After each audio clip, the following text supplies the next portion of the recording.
ಇನ್ನು ನಾಳೆ ಭಾರತ ಪಾಕ್ ನಡುವೆ Asia cup high voltage final ಪಂದ್ಯ ನಡೆಯಲಿದೆ. ಇದಕ್ಕೂ ಮುನ್ನವೇ ಉಭಯ ಟೀಮ್ನ ಆಟಗಾರರಿಗೆ ದಂಡದ ಹೊಡೆತ ಬಿದ್ದಿದೆ. ಅದೊಂದು ಸನ್ನೆ ಮತ್ತು ಅದೊಂದು ಮಾತಿಗೆ ಐಸಿಸಿ ಚಾಟಿ ಬೀಸಿದೆ. ಒಬ್ಬನದು ವಿಮಾನ ಪತನದ ಸನ್ನೆ, ಮತ್ತೊಬ್ಬನದು ಬ್ಯಾಟನ್ನೇ ಗನ್ ಮಾಡಿಕೊಂಡ ದುರ್ವರ್ತನೆ. ಇನ್ನು ಟೀಂ ಇಂಡಿಯಾ ಕ್ಯಾಪ್ಟನ್ದು ಪಹಲ್ಗಾಮ್ ಸಂತ್ರಸ್ತರ ಕುರಿತ ಹೇಳಿಕೆ. ಏಷ್ಯಾ ಕಪ್ ಟೂರ್ನಿಯಲ್ಲಿ ಈ ಬಾರಿ ಪಂದ್ಯಗಳಿಗಿಂತ ವಿವಾದಗಳೇ ಹೆಚ್ಚು ಸದ್ದು ಮಾಡ್ತಿವೆ. ವಿಮಾನ ಪತನ ಸನ್ನೆ ಮಾಡಿದ ರೌಫ್ಗೆ 30% ದಂಡ. ಹ್ಯಾರಿಸ್ ರೌಫ್ ಭಾರತ ವಿರುದ್ಧದ ಪಂದ್ಯಗಳಲ್ಲಿ ಕಾಲ್ ಕೆರೆದುಕೊಂಡು ಜಗಳಕ್ಕೆ ಬರೋ ಬೌಲರ್. ಸೆಪ್ಟೆಂಬರ್ 21ರಂದು ನಡೆದ ಪಂದ್ಯದಲ್ಲಿ ಬೌಂಡ್ರಿ ಲೈನ್ ಬಳಿ ರೌಫ್ ಫೀಲ್ಡಿಂಗ್ ಮಾಡ್ತಿದ್ರು. ಆಗ ಭಾರತದ ಅಭಿಮಾನಿಗಳು ಕೊಹ್ಲಿ ಕೊಹ್ಲಿ ಅಂತ ಕೂಗಿದ್ರು. ಇಷ್ಟಕ್ಕೆ ಸಿಟ್ಟಾದ ರೌಫ್ ವಿಮಾನ ಪತನದ ರೀತಿ ಸನ್ನೆ ಮಾಡಿದ್ರು. ಈ ಸನ್ನೆಯ ವಿರುದ್ಧ ಐಸಿಸಿ ಗರಂ ಆಗಿದೆ. ಪಂದ್ಯದ 30% ದಂಡ ವಿಧಿಸಿದೆ. ಗನ್ನಂತೆ ಬ್ಯಾಟ್ ಹಿಡಿದಿದ್ದ ಫರ್ಹಾನ್ಗೆ ವಾರ್ನಿಂಗ್. ಸೆಪ್ಟೆಂಬರ್ 21ರಂದು ನಡೆದ ಪಂದ್ಯದಲ್ಲಿ ಆರಂಭಿಕ ಬ್ಯಾಟಿಂಗ್ ಮಾಡಿದ್ದ ಪಾಕ್ ಬ್ಯಾಟರ್ ಫರ್ಹಾನ್ನ ಕ್ಯಾಚ್ ಮೊದಲ ಓವರ್ನಲ್ಲೇ ಡ್ರಾಪ್ ಆಗಿತ್ತು. ಬಳಿಕ ಅರ್ಧಶತಕ ಬಾರಿಸಿದ ಫರ್ಹಾನ್ ಗನ್ ಹಿಡಿದ ರೀತಿಯಲ್ಲಿ ಬ್ಯಾಟ್ ಹಿಡಿದು ಸಂಭ್ರಮಿಸಿದ್ರು. ಈ ಸಂಭ್ರಮದ ಅಭಿರುಚಿ ವಿಶ್ವ ಕ್ರಿಕೆಟ್ನಲ್ಲಿ ಛೀಮಾರಿ ಹಾಕುವಂತೆ ಮಾಡಿತು. ಐಸಿಸಿ ವಿಚಾರಣೆ ವೇಳೆ ಫರ್ಹಾನ್ ಕಥೆಯೊಂದನ್ನು ಕಟ್ಟಿದ್ದಾರೆ. ಈ ರೀತಿಯ ಸಂಭ್ರಮವನ್ನ ಭಾರತದ ವಿರಾಟ್ ಕೊಹ್ಲಿ ಹಾಗೂ ಧೋನಿ ಕೂಡ ಮಾಡಿದ್ರು. ಈ ಹಿಂದೆ ಗನ್ ರೀತಿಯ ಸನ್ನೆ ಬಳಸಿ ಸಂಭ್ರಮಿಸಿದ್ರು. ಈ ಸಂಭ್ರಮ ಆಯಾ ಪ್ರದೇಶದ ಸಾಂಸ್ಕೃತಿಕ ಅಭಿವ್ಯಕ್ತಿಯ ಭಾಗವಾಗಿದೆ.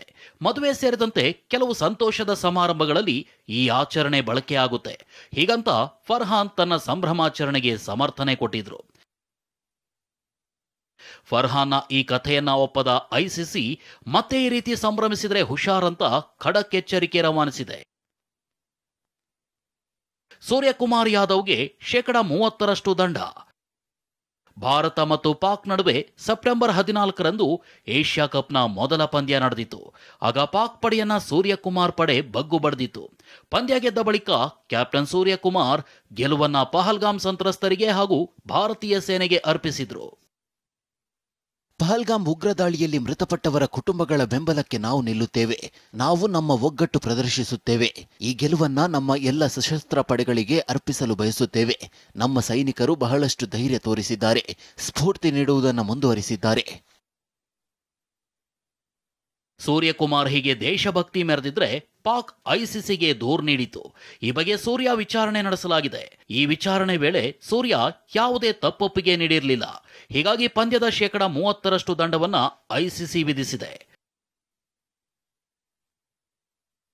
ನಾಳೆ ಭಾರತ ಪಾಕ್ ನಡುವೆ ಏಷ್ಯಾ ಕಪ್ ಫೈನಲ್ ಪಂದ್ಯ. 41 ವರ್ಷ ಇತಿಹಾಸದಲ್ಲಿ ಮೊದಲ ಬಾರಿ ಫೈನಲ್ನಲ್ಲಿ ಮುಖಾಮುಖಿ. ಒಂದರ ಹಿಂದೊಂದು ವಿವಾದಗಳಿಂದ ಭಾರತ ಪಾಕ್ ಮಧ್ಯೆ ಜಿದ್ದಾಜಿದ್ದಿ ಏರ್ಪಟ್ಟಿದೆ. ಇದರ ಮಧ್ಯೆನೂ ನಾಳೆ ಏಷ್ಯಾ ಕಪ್ ಫೈನಲ್ ಪಂದ್ಯ ನಡೆಯಲಿದೆ. 41 ವರ್ಷಗಳ ಏಷ್ಯಾ ಕಪ್ ಇತಿಹಾಸದಲ್ಲೇ ಮೊದಲ ಬಾರಿಗೆ ಭಾರತ ಪಾಕಿಸ್ತಾನ ಫೈನಲ್ನಲ್ಲಿ ಮುಖಾಮುಖಿಯಾಗ್ತಿವೆ. ಬದ್ಧವೈರಿ ವಿರುದ್ಧ ಗೆದ್ದು ಬೀಗಲು ಭಾರತ ತಂಡ ಸರ್ವಸನ್ನದ್ಧವಾಗಿದೆ.